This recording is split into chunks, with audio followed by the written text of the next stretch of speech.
Hi, this is Trey Passer, and welcome to my, second series of films that I'll be reviewing. Um, I started last week. Well, I started today, I guess, because I uploaded the video already for my Planet of the Apes series. But all five films I'll be reviewing that, and I'm also going to be reviewing uh, this Ultimate Gangster Collection. This is four films of the old school gangster movies from old Hollywood. This stars this in this collection. I bought this a couple of months ago.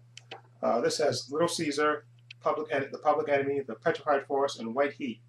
Okay, these are the early gangster films, and this is the Ultimate Gangster Collection. They also have a more modern one, I think, that has I think Goodfellas in it and a couple other films. Okay, but I bought this because I loved old Hollywood films, and this has four of the greatest, well, I guess three of the greatest, old Hollywood actors, and this has, Little Caesar, which is the film I'll be reviewing today. Um, that came out in 1931. That stars Edward G. Robinson. Embodies the I'll read the description. Embodies the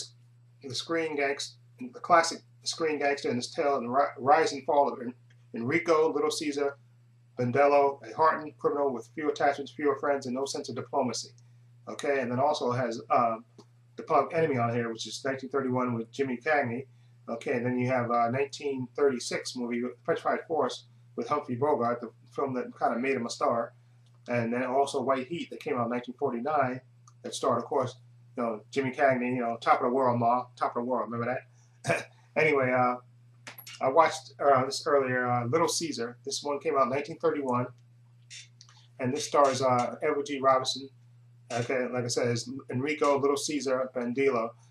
He's an ambitious guy, and he moves. Him and his friend Joe Massara are in the country, and they're basically robbing gas station, doing penny ante crime. And in the beginning of the movie, you see them talking, and they're reading the paper, and they're reading about the mobsters in the big cities, and how they get respect and everything. And Rico doesn't want to keep doing this penny ante stuff. He wants to move to the city and become somebody. He wants to be a big somebody. He's ambitious, and he's not afraid. He's quick with the trigger, and he's not afraid to. He's not afraid of anybody, basically. But he decides that he's going to go to the big city and make his fortune, basically. And he brings his friend Joe along with him. And Joe, who used to be a dancer, basically says that he wants to go, but he's also thinking about maybe, hopefully, getting out and just concentrating on dancing. But Rico, Little Caesar or Rico, he's not having it. He's ambitious, and he wants to move. He wants to become part of a mob and eventually be somebody. Okay, so what he does, they move east to the big city, and he joins Sam Ventura's gang, the local mobster. Okay, with his friend Joe, but Joe is like more concentrating on his dancing and stuff, and soon gets a job dancing in a club. Okay, where he meets a girl that becomes his girl. But in the meantime, Rico is basically moving up in the mob, and basically he's he's quick to the trigger, and he's not having any BS. He takes no BS from anybody, and soon enough, because he basically reads that Sam Ventura, the local boss, is not that big a deal, that he's basically soft, and he basically takes over Sam's gang and it makes it his own. Okay, and like I said, he gets noticed, and also, even though they're being told by the big boss to lay low and not, that there's a new crime commissioner out, looking at mobsters, and to lay low, Rico doesn't care, and he basically, in the course of one robbery, he kills the crime commissioner. Okay, which actually draws even more attention, more heat on them, and gets the police looking his way. Okay, and basically this is the story of his, of Rico's rise, or Little Caesar's rise. That's his name, Little Caesar. His rise up to the top of the mob ranks. Okay, and also his fall. Okay, and like I said, Edward G. Robinson gives a great performance. He's all you can just tell. He gives it his all, and he's bold, fearless, and doesn't tolerate fools. And there's a couple of examples in this of him not tolerating people. Okay, and you have to see it to believe it. Okay, without spoiling the rest of it. Okay, and it's just really good. And you have Douglas Fairbanks Jr. as his friend Joe Massara, who wants to who wants to get out. You know, he meets a woman that he becomes partners with and becomes his girl, and he wants to, you know, to get out from the mob thing. But of course, Rico pulls him back in, and he doesn't think there's no way that you can really get out. And it's a really, really good movie. And like I said, and this is before they had the film code, you know, which monitors, you know, I think the Film Decency Board that came out would come out a couple of years later that, you know, would give each film would get a rating.